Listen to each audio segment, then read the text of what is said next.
കൂടുതൽ വാർത്തകളും വീഡിയോകളും കാണാൻ ഈ ചാനൽ സബ്സ്ക്രൈബ് ചെയ്യുക. കൂടെ ബെൽ ബട്ടൺ അമർത്തുക.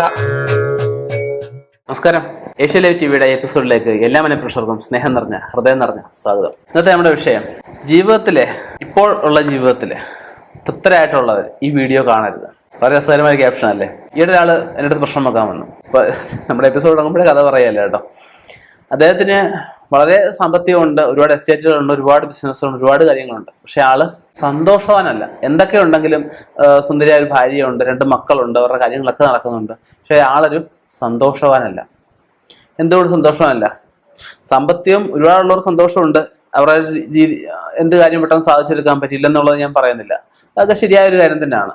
പക്ഷേ ഈ ചില അവസ്ഥകൾ ഞാൻ കണ്ടിരിക്കുന്നത്, സാമ്പത്തികം ഉള്ളവര് കുറച്ച് സാമ്പത്തികം നഷ്ടപ്പെട്ട് കഴിയുമ്പോൾ, അല്ലെ ഒന്ന് ചെറുതായിട്ടൊന്ന് തളർന്നു കഴിയുമ്പോൾ അത് തീരെ അങ്ങ് ഡിമ്മായി, അവരുടെ കയ്യിലുള്ള മൊത്തം അങ്ങ് പോകും എന്നുള്ള ആ ഒരു ടെൻഷൻ കയറി അങ്ങ് ഭയങ്കരമായിട്ട് അങ്ങ് ഇതായി പോകുന്നതായിട്ടാണ്.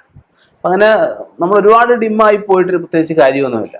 നമ്മൾ 10 രൂപ നഷ്ടപ്പെട്ട് കഴിഞ്ഞാൽ ഇപ്പുറത്ത് നമ്മൾ കുറച്ച് എഫർട്ട് കൂടുതലെടുത്ത് 20 രൂപ ഉണ്ടാക്കുക. ആ ഉണ്ടാകുന്നതോടൊപ്പം തന്നെ ഭഗവാനോട് നന്ദി പറയുക അങ്ങനെയുള്ള കാര്യങ്ങളൊന്ന് ഫോളോ ചെയ്ത് നന്നായിരിക്കും. പിന്നെ നമ്മൾ ഒരിക്കലും ഒരു മനുഷ്യൻ തൃപ്തിയായിട്ട് വരത്തില്ല, ഒരു കാര്യത്തിലും വരത്തില്ല. എപ്പോഴും മനുഷ്യന് ചിന്തകളാണ്.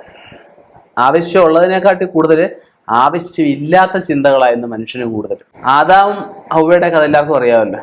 വിശപ്പുണ്ടായിട്ടല്ല ആപ്പിള് കഴിച്ചത്, അത് വിലക്കപ്പെട്ട കനി ആയതുകൊണ്ടാണ് എന്ന് പറയുന്നത് പോലെ ഒരു മനുഷ്യന് ഭക്ഷണം കൊടുത്ത് വയറ് നിറയ്ക്കാം, വസ്ത്രം കൊടുത്ത് തൃപ്തിപ്പെടുത്താൻ പറ്റുമോ? പറ്റത്തില്ല. ഭക്ഷണം കൊടുത്ത് തൃപ്തിപ്പെടുത്താൻ പറ്റും വിശന്നിരിക്കുന്ന ഒരാൾക്ക്. ജോലിയിൽ ഒരാൾ ഒരു പ്യൂണായിട്ടിടത്ത് കയറി, അപ്പം അതിന് മുകളോട്ട് പോകണമെന്ന് ഒരാൾക്ക് താല്പര്യം, താഴോട്ട് പോകുന്ന ആൾക്കാർ താല്പര്യപ്പെടുമോ? പെടത്തില്ല. അപ്പം നമ്മൾ മുകളോട്ട് പോകണം, എന്ത് ചെയ്യണം? മുകളോട്ട് കയറുമ്പം താഴോട്ട് പോകുന്ന പഴയുടെ അളവും കൂടെ അല്ലെ എണ്ണം കൂടെ നമ്മൾ അറിഞ്ഞിരിക്കണം. എത്രത്തോളം മുകളോട്ട് പോകുന്നു, എത്രത്തോളം താഴോട്ട് വീഴാനുള്ള വീഴ്ചയുടെ ആഘാതം കൂടും. അപ്പം നമുക്ക് വീഴ്ച ഉണ്ടാവണം, എന്ത് വേണം? നമ്മളെ ഒരാൾ പറ്റിക്കണമെങ്കിൽ, അല്ലെങ്കിൽ നമുക്കൊരു വീഴ്ച ഉണ്ടാവണമെങ്കിൽ നമ്മൾ അതിന് നിന്നു കൊടുത്തെങ്കിലേ പറ്റത്തുള്ളൂ. നമ്മളെ ഒരാൾ തള്ളിയിട്ട് മറ്റൊരാൾ കയറി പോകണമെങ്കിൽ അതിന് നമ്മൾ തന്നെ സാഹചര്യം കൊടുക്കണം. അപ്പോൾ അങ്ങനെയുള്ള കാര്യങ്ങൾ നമ്മളൊന്ന് ശ്രദ്ധിക്കണം. ചുറ്റും എല്ലാ കാര്യങ്ങളിലും ശ്രദ്ധിച്ച് മുന്നോട്ട് പോകണം. അതിനോടൊപ്പം തന്നെ താൻ പാതി ദൈവം പാതി ഈശ്വര വിചാരം എന്നൊരു കാര്യമുണ്ട്. ചിലർക്കാണെങ്കിൽ എല്ലാം ആയി കഴിയുമ്പോഴത്തേക്കും ഞാൻ എല്ലാം തികഞ്ഞവനാണ് എന്നൊരു വിചാരമുണ്ട്. ആ വിചാരം കൊണ്ട് നടന്നിട്ട് പ്രത്യേകിച്ച് ഒരു കാര്യവുമില്ല. 1 ലക്ഷം രൂപയുണ്ട്, അല്ലെ 1 കോടി രൂപയുണ്ട്, എന്തെങ്കിലും കാര്യമുണ്ടോ? കാര്യമില്ല.